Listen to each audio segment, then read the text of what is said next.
At 7:42 p.m., my phone buzzed with a group message titled, "Family." Dad wrote, "We think it's best if you take a step back for now. Megan needs space." Then Aunt Carol reacted with a thumbs up. Just like that, I was voted out of my own bloodline. I stared at the screen curry spinning in the microwave, realizing they'd just ended 5 years of my life with perfect grammar. So I typed, "Understood. I'll respect that and step away from the family fund too." I pressed send. 5 minutes later, the first phone call came in, and by midnight, nothing in that family's life was still working. People always called me the steady one, the dependable daughter, the one who had it together. I used to think that was a compliment. Turns out it was just another way to say you'll clean up our mess. 5 years ago, on a night that still smells like wet asphalt and panic, my dad called me from a Walgreens parking lot. It was raining so hard I could hear it through the phone, a hollow drumming against his windshield. His voice cracked. "Skylar, they won't admit Megan without insurance. She's not going to make it. Please." I was 27, sitting in my tiny apartment, still believing that love meant saying yes. I opened my laptop, logged into my savings account, and drained every cent I'd been saving for a down payment. $32,000 vanished in a blink. Megan was admitted the next morning. My parents called it a miracle. No one mentioned my name. That moment rewired something in me. After she got out, every crisis had my number written on it. Mom's insulin, Dad's overdrafts, Megan's therapy bills. I told myself it was fine. I was helping. Family helps, but help turned into habit, and habit turned into expectation. Then one night over takeout, Dad said, "Maybe we should make it official, set up a family fund. You're so good with numbers." I smiled because it sounded responsible, safe, like control. What I built was a leash. The Kenyon Family Fund lived under my name, my account, my routing, my reminders. It paid everything. Prescriptions, mortgages, tires, even small emergencies like Aunt Carol's dental crown. Every month I logged in, checked balances, shifted money, and told myself it was temporary. I watched their lives run smoothly because I kept every wheel greased. Adrian, my boyfriend, would joke, "You treat your family like clients who never pay their invoices." I'd laugh, but in the shower later, I'd cry quietly so he wouldn't hear. By year 3, I stopped buying anything new for myself. I canceled Netflix, skipped vacations, ate oatmeal because it was cheap and didn't expire fast. Every time I tried to pull back, another emergency hit. It felt like the universe punished me for trying to breathe. Then came the retreat request, Megan asking the fund to cover a $3,200 yoga trip. "It's for my mental health," she said. I waited for someone else to say no. Instead, Dad replied, "That's important. Mental health counts too." Mom added a heart emoji. I sat there staring at my phone, realizing that they no longer saw the fund as help, it was theirs. My money was their right, and I was the rude one for hesitating. That's when the first small rebellion happened. I renamed the fund file on my computer. It used to be Kenyon Family Heart, XLSX. I changed it to Kenyon Ledger because that's what it really was, a record of debts that would never be repaid. Still, I kept going. Out of duty, out of habit, out of fear that if I stopped, everything would collapse. And then one afternoon, my dad called while I was at work. His tone was soft, almost rehearsed. "Sweetheart, maybe you should take a step back for a while. You've been tense lately." That phrase, "take a step back," stuck to the back of my throat like smoke. I didn't know it then, but those exact words would show up again 5 years later in a group message that would end everything. After that call, things started to shift in quiet, ugly ways. The messages came faster, the tone softer but heavier. "Just until Friday. Can you cover Mom's refill this month? It's only temporary." Every request felt rehearsed, like a script they'd practiced together. Then came the one that broke the rhythm. Megan texted, "Could the fund cover a yoga retreat in Arizona? It's for my mental health." I waited. Maybe someone else would step up. Dad replied first, "That's important. Mental health counts too." Mom added a heart emoji. That was it. Decision made. My silence was their consent. That night, I sat in front of my laptop looking at the fund account like it was a living thing. The balance blinked back at me, smaller than it should have been. There were new withdrawals dates. I didn't recognize stores I hadn't approved. A patio heater gas charges something labeled retreat deposit. I took a screenshot. My hand didn't even shake. The next morning, Dad called pretending calm. "Hey, Rubes. Sorry, Skylar. Did you see Megan's message? We were thinking maybe the fund could cover half." Half? As if I were a committee. I said quietly, "Dad, the fund was for emergencies." He chuckled like I was being dramatic. "Mental health is an emergency. Then maybe she should talk to a therapist, not a travel agent." The line went cold. That's when he sighed, the same disappointed father sigh that folds you back into being 12. "You've changed, Skylar." He was right. I had. A few days later, I got the official calendar invite family check-in call Thursday, 8:00 p.m. The subject line had a smiley face. I joined out of politeness, still believing maybe they just wanted to talk. Within 5 minutes, Megan hijacked the call. "I just think Skylar's energy has been really toxic lately. It's not just about the money, it's the attitude." I sat frozen. Mom chimed in, gentle but cutting. "Sweetheart, maybe just listen first," Dad added. "We're only saying this because we care." I forced a smile. "I've been listening for years. I paid for you all to keep talking. Tonight I'd like to finish a sentence." Silence. Then Dad said it, the same phrase from that phone call months ago. "Maybe you should take a step back. Give everyone some space."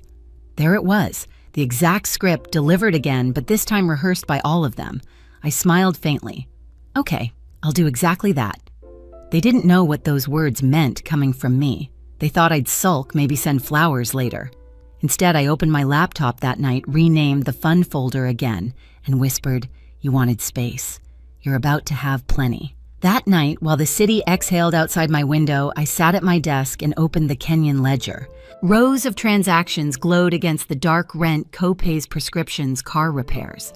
I stared at the numbers until they blurred into years. Then I started deleting. Auto pay off, transfer canceled, utility payment paused. Each click felt surgical, like cutting oxygen lines one by one. I downloaded the final statement and saved it to a new folder, Kenyan Ledger. Final. The name felt right.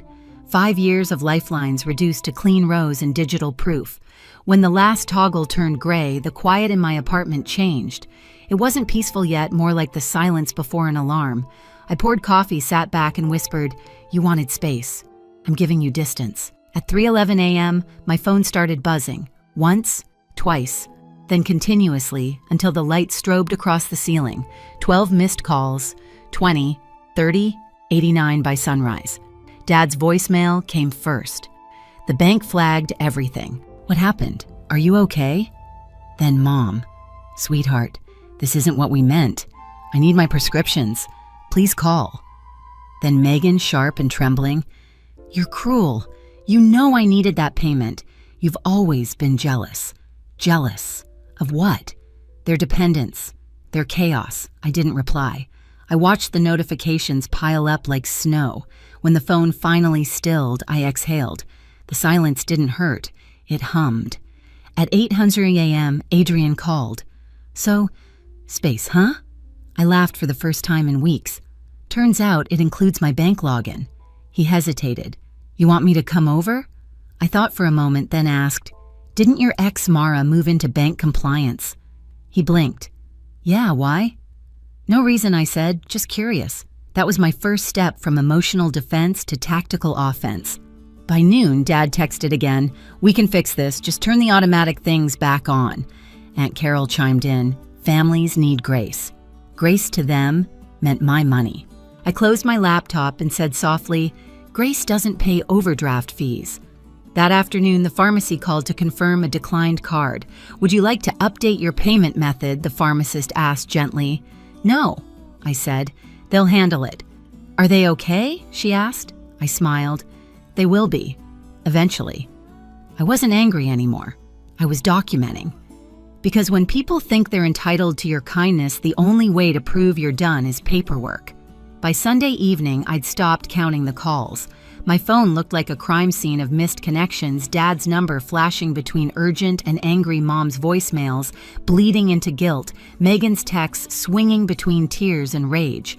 Then a new one appeared, Family Zoom, 7:00 p.m. The subject line read, Casual check-in. Casual. Right.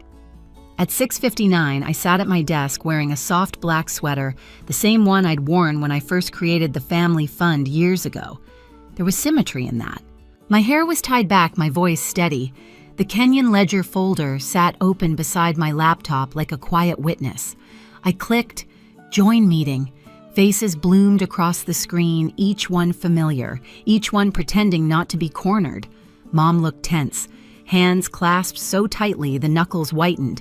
Dad paced behind her, jaw set. Megan's eyes were already red, though I doubted from crying. Aunt Carol sat centered in her frame, pearls gleaming, the self-appointed judge of the family court. Cousin Emily, ever the peacemaker, smiled too brightly. Hi, everyone. Let's all just keep this civil. Okay, of course, I said. I'd hate to interrupt anyone's civility. Dad leaned in. You didn't have to cancel the fund, Skylar. You could have just talked to us. I smiled calm. I didn't cancel it, Dad. I closed it. It was in my name, my routing number, my liability. Mom's voice trembled. That money was keeping us alive. No, I said softly. I was. Aunt Carol sighed dramatically. Families go through rough patches, dear. You don't just turn off love. I met her eyes. You're right. I turned off autopay. For a second, no one breathed. Megan slammed forward. You're enjoying this, aren't you? Watching us struggle. You made everything about control. I tilted my head. I made it about accountability.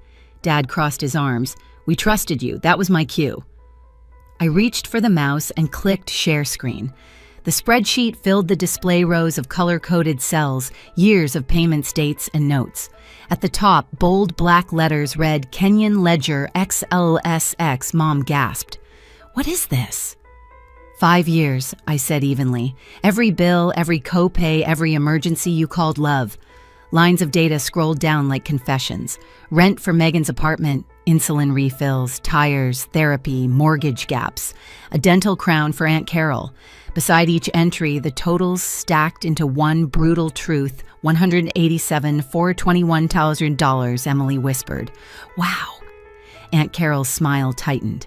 Someone loves keeping receipts. I looked straight at her. Someone had to. Otherwise, you'd still call me dramatic instead of accurate. Mom covered her mouth. You tracked all this, I nodded. No one else was keeping score, and I was tired of gaslighting myself.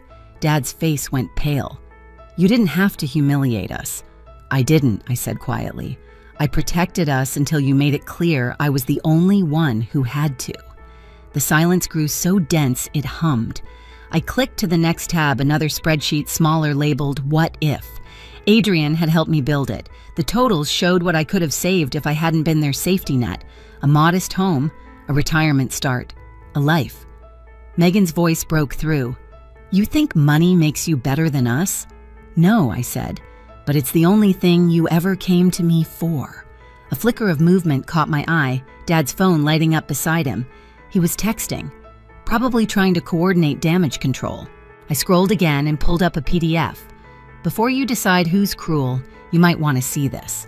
The document filled the screen, Kenyan Family Wellness LLC loan application, $80,000. Filed under my name, my social security number, my forged signature. Mom froze. Dad stepped back like the light itself had burned him. This, I said, tapping the screen, was submitted 2 days after you asked me to take a step back. If I hadn't closed the fund, the bank would have released the money straight into a fake business you co-signed. Aunt Carol swallowed hard. That can't be right. Oh, it's right. Carmen at the bank confirmed it. I called her this morning. Megan's tears stopped instantly. You went to the bank, of course. Fraud tends to get their attention. Dad tried to recover. We were just trying to find a way to help Megan. I looked at him almost gently. No, you were trying to help yourselves. You taught her that rescue was my job, but the job's over. I reached beside me, lifting a neat stack of papers into frame. I've already spoken to a lawyer. Every joint account authorization has been removed. Shared cards canceled, utilities separated. I even notified the IRS. Mom's voice rose brittle and small. You wouldn't. I already did. For a beat, no one spoke. I could see it, the dawning horror of accountability.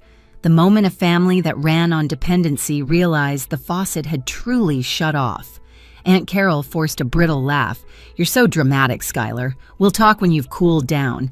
I smiled faintly. "You don't understand. There won't be another conversation. Love without boundaries becomes debt, and I just paid mine in full."